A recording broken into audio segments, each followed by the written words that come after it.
See. Mm-hmm. Hmm.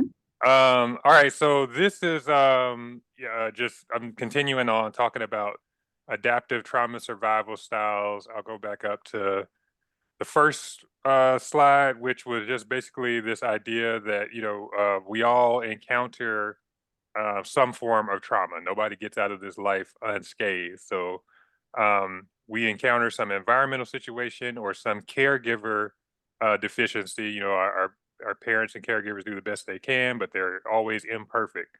And we as young people have to adapt to those things. So that's usually what you call developmental trauma.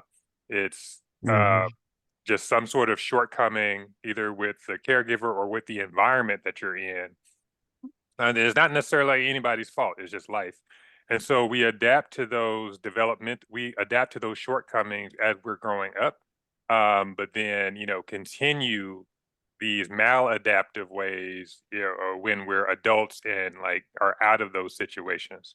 And so that is why I love this quote: no hurt survives for long without our help.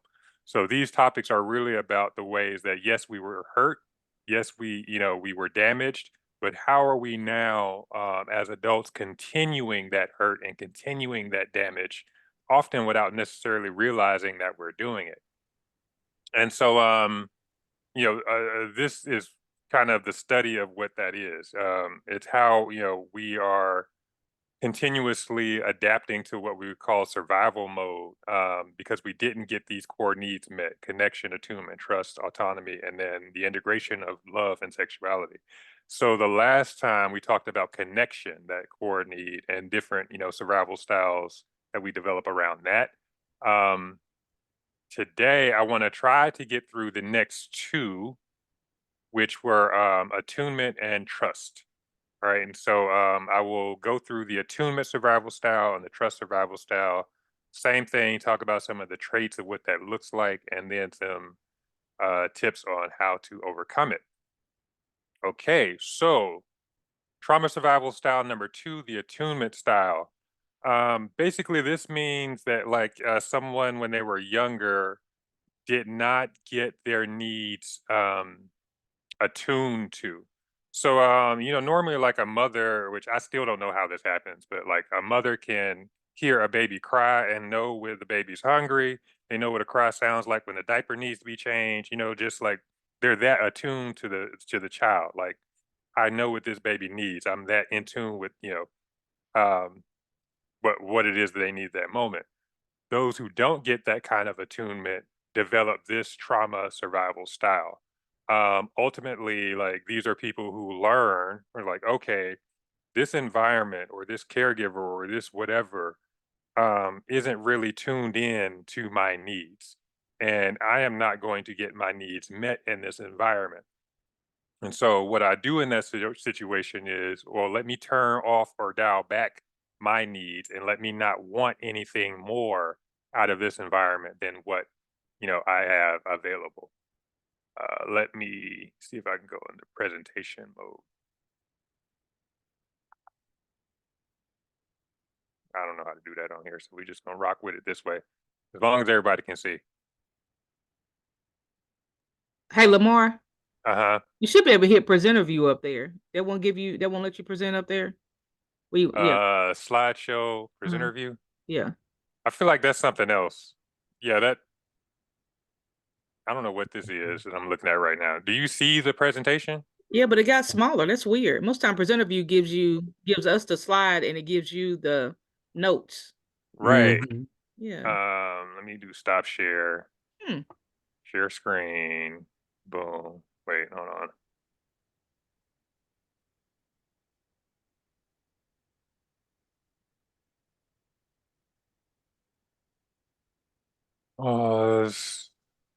Let me try to get out of presenter view.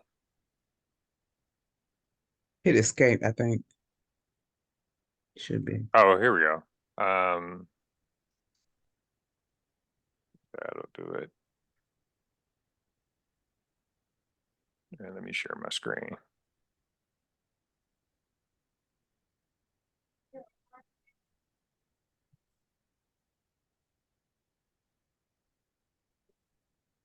Um, There should be some way to do the like present thing though. Mhm. Yeah. Share? No, it is. No. Mm-mm. Mm. I mean, and Yeah, I it's think usually we can presenter see it. view. Yeah. Yeah, use a preventer. Blah. That's interesting. Um, I don't want to hit start from beginning because I think Mm-hmm. that's what will make it full screen, but then it's like, all right, now I gotta click through all of these. Hmm. Let's Okay, see. well, here we are. So learn to turn off their needs. Let me not want anything out of the environment other than what is presently available. Mm-hmm. Um, and so, energetically, right? I love this like theory of trauma healing because it also focuses holistically on like how we carry energy in our bodies. This is the process of like learning to literally depress your energy. Like, let me depress, dim down my light, I guess is the best way to Mm-hmm. describe it, right? And Hmm.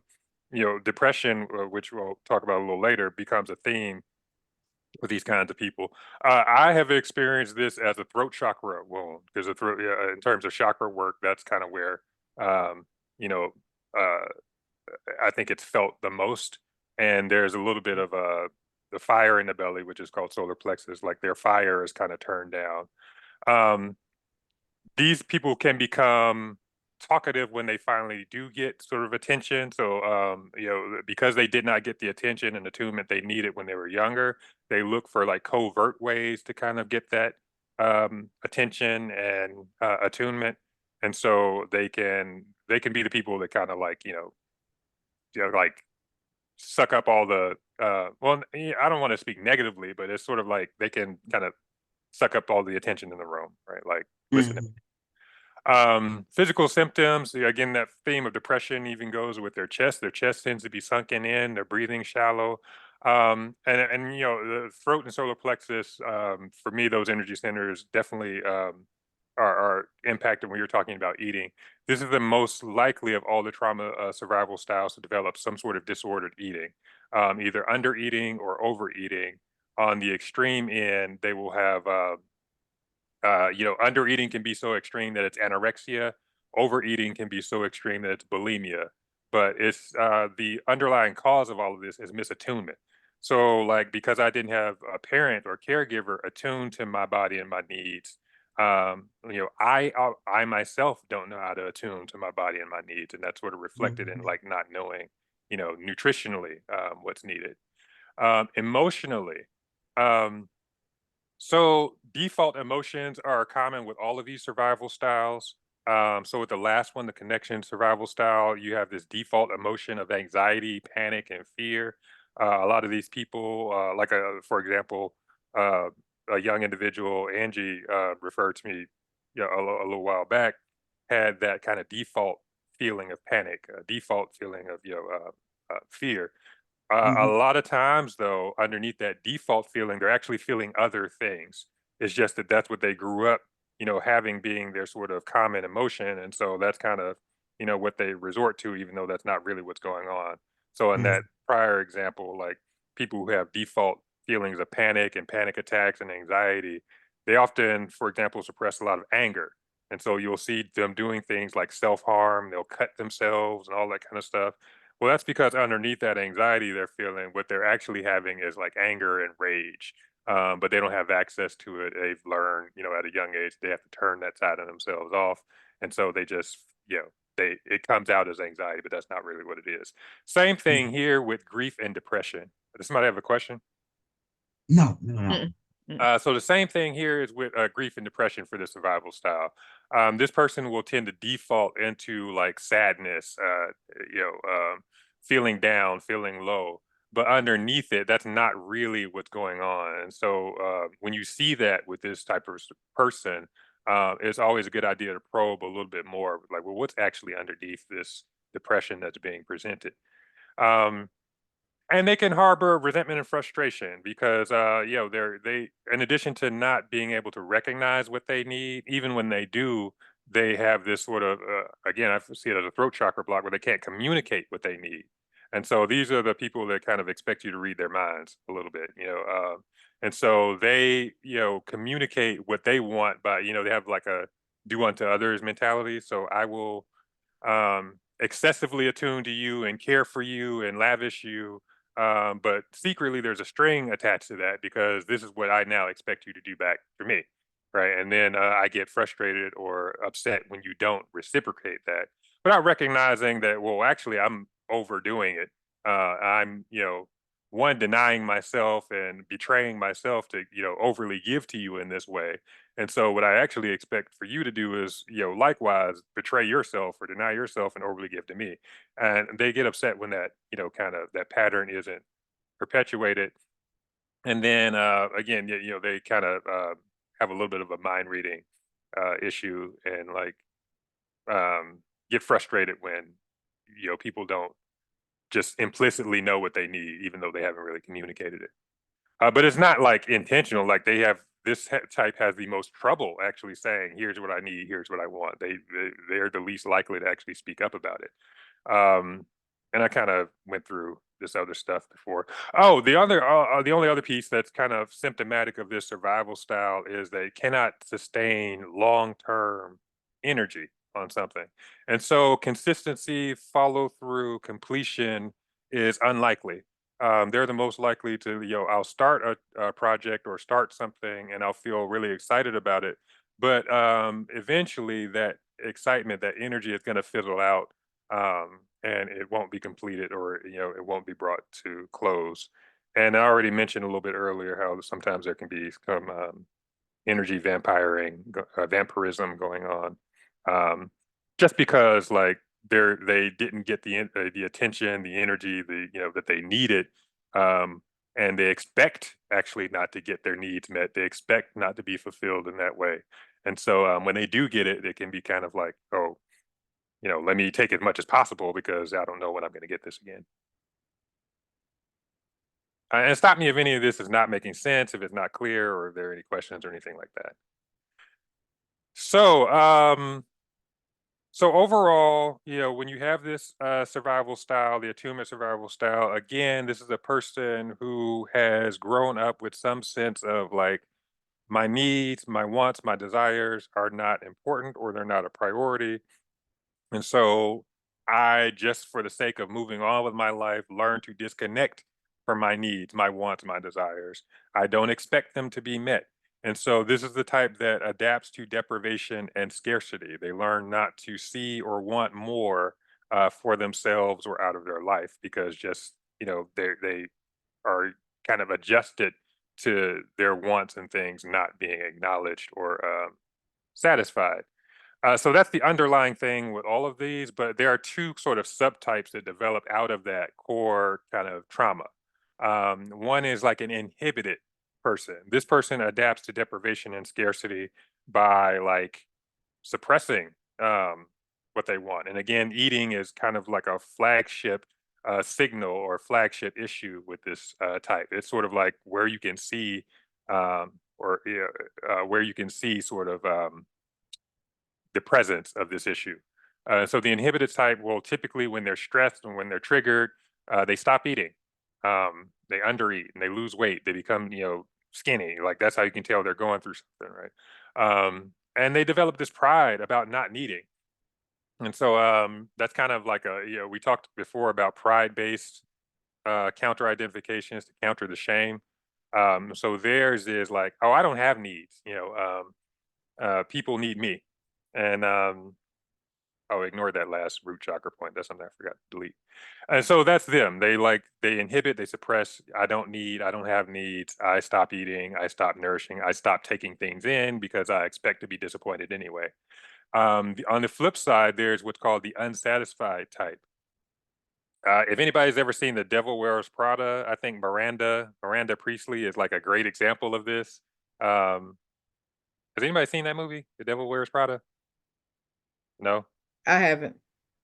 Oh, I don't think Yeah. anybody has. But yeah, watch that movie if you want an example of like the unsatisfied attunement survival style. because it's just well, this is an overeater. She's not really, that kind of, but that's like one symptom of like not satisfied, not satiated. So I keep eating because I'm not satisfied, right? But also feels expectations are constantly disappointed, and that's like what really shines in that movie. Miranda is like nothing you ever do will be good enough for her. Like there just is no satisfying her, and that's kind of like what happens in this type. It's like they're the ones where it's like nobody just there's nothing works for them. Like nothing meets their standards. Nothing is, everybody's a disappointment. Everything's like, but this is all stemming from the same thing, which is this expectation of disappointment, this expectation of being deprived, of not being fulfilled, of having their expectations let down. They just handle it in two different ways, but it all stems from that core survival wound that came from, when they were younger. Hmm. All right. So how do we heal this? How do we move past this? Oddly enough, you have to increase their tolerance for fulfillment and satisfaction. And so this is a person again, that has become adapted, right? This is an adaptive survival style. They learned to turn off their like their needs for more and adapt it by adjusting to the expectation of disappointment, of deprivation, of not having what they need fulfilled. And so that's an adaptation, right? And so you're asking somebody to come out of that adaptation. It's not always easy to do that. And so these are the people who actually, we talk about people wanting more abundance in their life, for example. Well, some people cannot handle abundance, as strange as that sounds, or like, or I want, or I have this thing I I need or have been wanting. Some people can't necessarily handle having the need met, because in order to do that, they have to let go of the story. They have to let go of the adjustment to deprivation. Mm. Just one common sort of example, I think, in pop culture, um, of this is the biblical story. There's I think it was the man at the pool of Bethesda, right? There's a man that's been waiting at this pool for 38 years, if I remember the scriptures, right? Yeah, and Jesus asked first off, "Well, will you be healed?"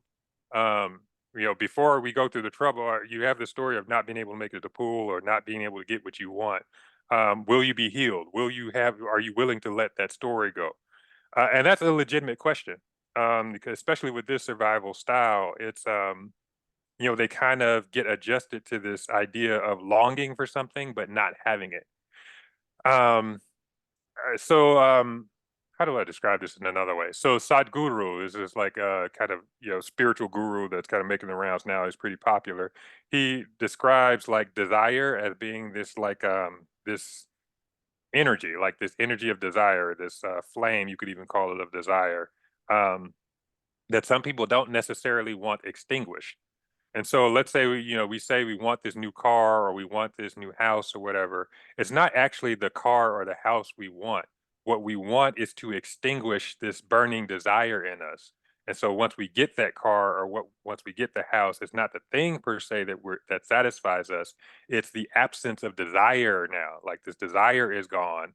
Um, and that is what actually brings our sense of satisfaction.